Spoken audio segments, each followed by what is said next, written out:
Queensland's unprecedented natural disaster is worsening as steadily as the floodwaters are rising. The Army late yesterday was called on to help forcibly evacuate the entire Darling Downs community of Condamine, population 100. Remove them, we want them out of there. So that's as simple as that. Protect life at all costs, we will get them out. If he was sick or any of the kids were sick, there was no way of them getting in during the night or anything like that. So yeah, I think it was a must for any kids and sick people, so yeah. An area bigger than France and Germany combined is now affected. 22 Queensland towns or cities are either substantially flooded or isolated. Queenslanders are doing it very, very tough. We now have 3 major river systems in flood. We have 17 evacuation centres active. We have more than 1,000 people in those evacuation centres and many more thousands staying with relatives and friends because they can't get back into their own homes. A lot of flooding in Queensland is reaching all-time high. Some of them have never been recorded this high in the past. And again, it's really looking at where is this going to be when it peaks. And we've seen cases where we thought it was peaking and it's kept rising. Emerald, west of Rockhampton, was today's focus of concern.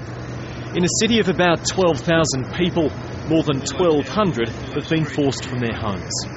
Whole suburbs are now underwater. It's like a floating lake. It's a moving lake. The local Nagoa River is running at 16 metres. The Army today had to set up a temporary shelter on safe ground for displaced people. But the size of the crisis is posing an enormous logistical obstacle to relief efforts. I had intended to travel to Emerald today. That is not possible today because the situation there is a difficult one. Aviation fuel supplies are short and we want to make sure that those aviation fuel supplies are used for emergency purposes. The Prime Minister and Queensland's Premier instead inspected the devastated community of Bundaberg. No, to you two, I hope. Don't be it turns out well for all of this.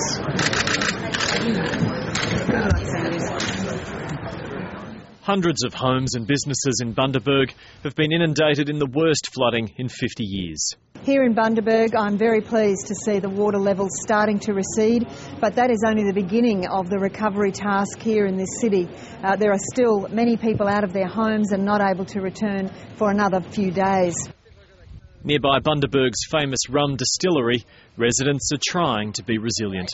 Oh, well, it's not nice, but, well, a flood like this probably happens once in 100 years or something, so not the end of the world. I haven't had a look downstairs yet because you still can't get down to the shower and bath and toilet and that. And so, it'll take a little bit, but we'll manage. But it's what might happen in central Queensland's Rockhampton that's most alarming authorities. While the rain has stopped falling, it's what's coming through the catchment from elsewhere that threatens this city of 75,000 people. We'll be looking at implementing compulsory evacuation for those people that need that assistance. We've also had a system of voluntary evacuation that's been working for the best part of a week. And the message is very clear to people out there who are watching this on television that we need help, but we need financial help for the people. The areas that will be hit here are areas where there's a low socio-economic base. The Premier and Prime Minister met local authorities this afternoon. The town could be cut off by air and road tomorrow, with hundreds of homes inundated early next week. It was no time for delicate words. Don't be slow to ask. Everybody else is out there with their hands up as well, so we don't want to find out too late that you needed something, and we're very happy to make sure that you get it as quickly as it's possible to get it here. So it's an anxious time for many in Rockhampton. We're just going to be careful and keep it all right, eh? So just move everything out and take it upstairs and, yeah, look after everything we have and all that sort of stuff. Very worried, considering we've got nowhere to put our stuff, so we're going to lose nearly everything. Not much we can do.